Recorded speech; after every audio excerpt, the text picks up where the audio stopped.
तो वेलकम है दोस्तों आप सभी का इस वीडियो में। एंड हम लोग बात करने वाले हैं पॉलिटिकल साइंस। जिन लोगों ने ऑनर्स रखा है उनका सेमेस्टर 3 में किस टाइप के क्वेश्चन आएंगे आइए देखते हैं। तो यह है हमारा पॉलिटिकल साइंस सेमेस्टर 3 का कोर पेपर 5, जिसे आप लोग स्टेट पॉलिटिक्स के नाम से भी जानते हैं। और यह वैसा ही होगा जिस राज्य में आप रहते हैं उसी राज्य का पॉलिटिक्स, एंड मतलब आधा उस राज्य का और आधा देश के बारे में पॉलिटिक्स होता है। ठीक है, तो आइए देखते हैं। 2022 जुलाई 2022 में लिया गया पेपर है। समय आपको 3 घंटे दिए जाते हैं। फुल मार्क्स 100 होते हैं, जिसमें से 80 नंबर एग्जाम में लिए गए हैं। किसी किसी यूनिवर्सिटी में 70 तो किसी में 60 नंबर रखा जाता है एग्जाम में, लेकिन टोटल मार्क्स 100 ही होता है। ठीक ना, और बाकी 20-30 नंबर 40 नंबर प्रैक्टिकल जिस कॉलेज में जैसा चलता है उस कॉलेज में रखा जाता है यार। अब आइए देखते हैं, सॉरी कॉलेज बोल रहा हूँ, यूनिवर्सिटी के अकॉर्डिंग आपका जो ये फुल मार्क्स लिखा है ये 60 70 80 हो सकते हैं, लेकिन मैटर जो है मैटर सेम रहता है सबका, सभी यूनिवर्सिटी का। इस पेपर में बोला गया है कि आंसर एनी 5 क्वेश्चन इन विच, यानी किन्हीं 5 प्रश्नों के आंसर देने हैं, जिसमें क्वेश्चन 1 आपका कंपलसरी रहेगा, यानी कि प्रश्न संख्या 1 अनिवार्य रूप से बनाना है। बाद में आप 4 किसी भी प्रश्नों का आंसर दें।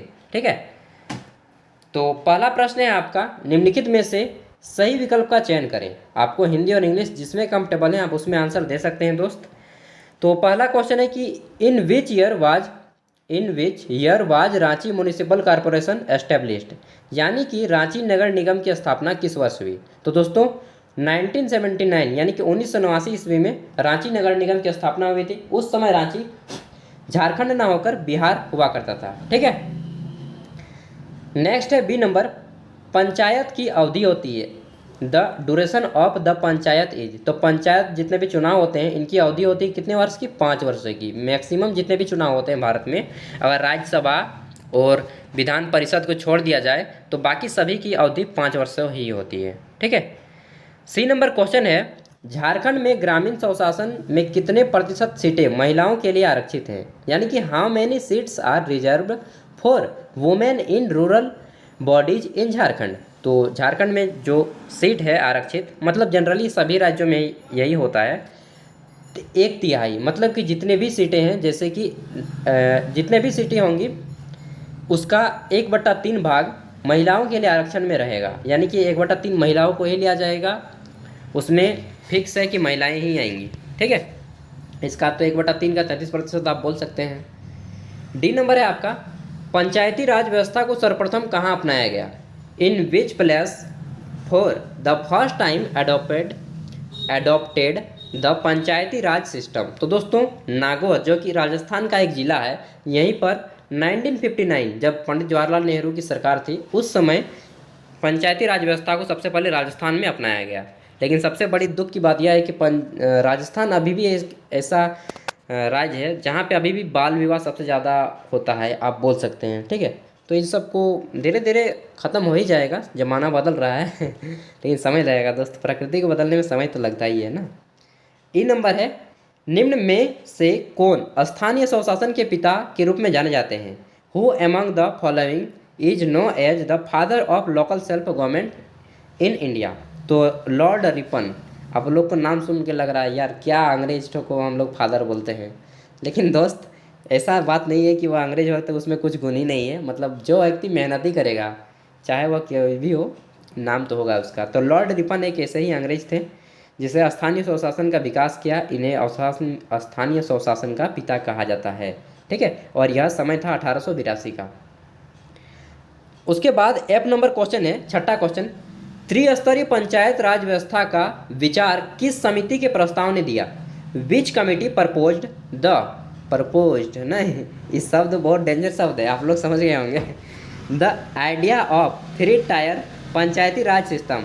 तो इसको दिया था बलवंत राय मेहता समिति ने, बलवंत राय मेहता कमेटी 1957 के समय में बना गया था यह कमेटी। एंड उसी ने यह प्रस्ताव रखा कि ग्रामीण लेवल पे एक होना चाहिए, एक ब्लॉक लेवल पे और एक जिला परिषद लेवल पे होना चाहिए। ठीक है, अगला क्वेश्चन है जी नंबर, त्रिस्तरीय प्रणाली 2 अक्टूबर 1959 यानी कि 1959 को पहली बार लागू किया गया। कहाँ पे लागू किया गया, इंग्लिश पढ़ लेते हैं।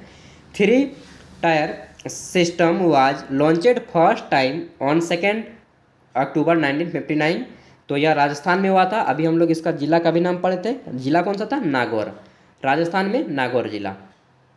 एच नंबर है when where the 73rd constitution amendment act passed, यानी कि 73वां संविधान संशोधन अधिनियम किस वर्ष पारित हुआ था। तो दोस्तों यह वर्ष था 1992, पंचायती राज पारित हुआ था एंड लागू हुआ था इसके 1 साल बाद यानी कि 1993 में। अब यहाँ पे ऑब्जेक्टिव कंप्लीट होते हैं एंड क्वेश्चन नंबर 1 का बी आता है। यहाँ पे आपको जो बोला गया है कि निम्नलिखित पर संक्षिप्त टिप्पणी लिखना है, ठीक है, शॉर्ट नोट लिखना है। दोनों पे 4 अंकों वाले दोनों प्रश्न हैं एंड इनका आंसर आपको एक खड़ा पन्ना का एक साइड में देना है। एक खड़ा पन्ना में 2 साइड होते हैं, ठीक है, तो एक ही साइड में लिखिएगा, ज़्यादा ना लिखिएगा, ज़्यादा लिखिएगा तो फिर समय नहीं बचेगा दोस्त, इसलिए टू द पॉइंट में लिखिए लेकिन कम लिखिए। अब यहाँ पे 4 अंकों वाले 2 हैं। पहला है ग्राम सभा, यानी कि आपको ग्राम सभा के बारे में लिख देना है, कैसा होता है, क्या कार्य होता है। बी नंबर है नगर पालिका के आय के स्रोत, जो नगर पालिका होता है उसके इनकम के स्रोत क्या होते हैं म्यूनसिपलिटी का, उन सब चीज़ों को बताना है। तो एमएलए फंड होता है और क्या क्या फंड होता है सबको बता दीजिए यार, आप लोग को मालूम होगा तब ना, नहीं मालूम होगा तो फिर क्या लिखिएगा। इसलिए जानकारी रखिए, अगर लोगों को सामने जीवन में आगे बढ़ना है तो जानकारी बहुत ज़रूरी है दोस्त, बाकी आप लोग खुद समझदार हैं। अब यहाँ पे जितने भी क्वेश्चन आते हैं इन सभी में से किन्हीं 4 प्रश्नों का आंसर दीजिएगा। 16 अंक के हैं, अगर 4 का आंसर दीजिए तो क्या, तो कितना होगा, 16 चौका 64, और क्वेश्चन नंबर 1 था 16 नंबर, मतलब कि 16 पचे 80 नंबर कंप्लीट।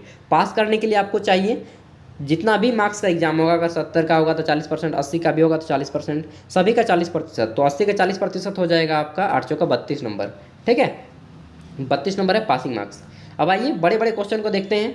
तो दूसरा क्वेश्चन है कि झारखंड के ग्रामीण निकायों में महिलाओं की भागीदारी पर प्रकाश डालें, throw light on the participation of women in rural bodies of Jharkhand. तो महिलाओं में अब विकास ज़्यादा हो रहा है, मतलब कि पॉलिटिकल में ज़्यादा हिस्सेदारी ले रहे हैं, उन सभी चीज़ों को बताना है, कहाँ पे किस तरह का सीटें हैं, आरक्षण कहाँ पे है, उन सब चीज़ों को बताना है। एंड 16 अंक वाले प्रश्नों का आंसर, अगर आपका स्पीड, लिखने की स्पीड काफ़ी ज़्यादा है दोस्त, एकदम धुआंधार तरीके से लिखते हैं आप, तो आप इसका आंसर 16 अंक वाले का 5 खड़ा पन्ना में दे सकते हैं। अगर आपकी लिखने की स्पीड मीडियम है तो आप 4 खड़ा पन्ना, और अगर उससे भी कम है, एकदम भौंदा टाइप का लिखते हैं मतलब नहीं बोलना चाहिए लेकिन क्या करें, अगर आपकी स्पीड एकदम मंद गति से है तब आप 3 खड़ा पन्ना यानी कि 6 पेज में दें, ठीक है।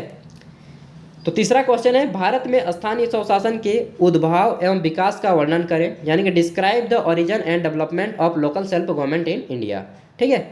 चौथा क्वेश्चन है आपका 73rd यानी कि 73वें संविधान संशोधन अधिनियम के विभिन्न पहलुओं का परीक्षण करें, examine the various aspect of 73rd constitution amendment act, ठीक है। पांचवा क्वेश्चन है झारखंड में नगर निगम के गठन, शक्तियों एवं कार्यों की विवेचना करें। झारखंड में जो नगर निगम है उसका गठन कैसे हुआ, कौन कौन सी शक्तियाँ हैं एंड उसके कार्य कौन कौन से हैं, इनको बताना है, यानी कि discuss the organisation, power and functions of municipal corporation in Jharkhand, ठीक है।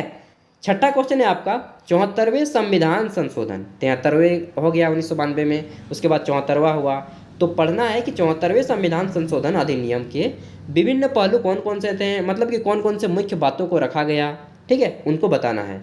Examine the various aspect of 74th constitution amendment act, ठीक है। सातवां क्वेश्चन है नगर निगम के मेयर का निर्वाचन कैसे होता है और उनकी शक्तियाँ कौन कौन सी होती है, ठीक है। जब चुनाव हो जाता है, चुनाव जीत जाता है, तो नगर निगम का जो मेयर होता है अपने आप को समझता है कि बस इस एरिया का तो मैं ही दादा हूँ यार, और कुछ नहीं ना मतलब वैसा मत लिखिएगा, हम लोग जानते हैं, लेकिन जो कॉन्स्टिट्यूशन के में लिखा गया है उन सब चीज़ों बातों को लिखिएगा। यानी कि describe the election and powers of mayor of municipal corporation. Municipal corporation ये शहर में होता है, अगर वही छोटा एरिया हो जाता है यानी कि गांव, तो मुखिया हो जाता है, चाहे जिला परिषद हो जाता है, उन्हीं सब के बारे में लिखने को आता है। आठवां हो गया आपका लोकतांत्रिक विकेंद्रीकरण में स्थानीय स्वशासन के महत्व एवं समस्याओं पर प्रकाश डालें, यानी कि इन डेमोक्रेटिक एक मिनट रुकिएगा, कोई आया है, ठीक है जी, बाद में आइएगा, हाँ। तो in democratic decentralization elucidate the importance of local self government and its problem. तो क्या क्या है इसके प्रॉब्लम्स बताने हैं, महत्व, समस्या, सभी चीज़ों को बताना है। एंड क्वेश्चन नंबर 9 बचता है आपका अंतिम, मतलब कि किन्हीं 4 का ही आंसर दीजिएगा 16 अंकों वाले, जो आप अच्छे से लिख पाएँ और जल्दी लिख पाएँ उन्हीं का, ठीक है। अगला आता है कि किन्हीं 2 प्रश्नों के उत्तर दीजिए, answer any 2 of the following. और आपका 8 अंक का एक क्वेश्चन रहेगा, 2 का आंसर दीजिएगा तो 16 नंबर हो जाएगा, ठीक है। पहला है पंचायत के आय के स्रोतों का वर्णन करें, यानी कि describe the source of income of panchayat. Panchayat के आय की स्रोत कहाँ कहाँ से होती है उन सबको बताना है। तो इन लोग आय तो हम लोग सही लेते हैं ना यार, जैसे कॉलोनी आ गया मेरे घर में एंड हमसे वो से ले लिया, कितना समझते हैं क्या लिया, तो बोलूँगा नहीं, काहे कि लाइन पे हूँ, ठीक है।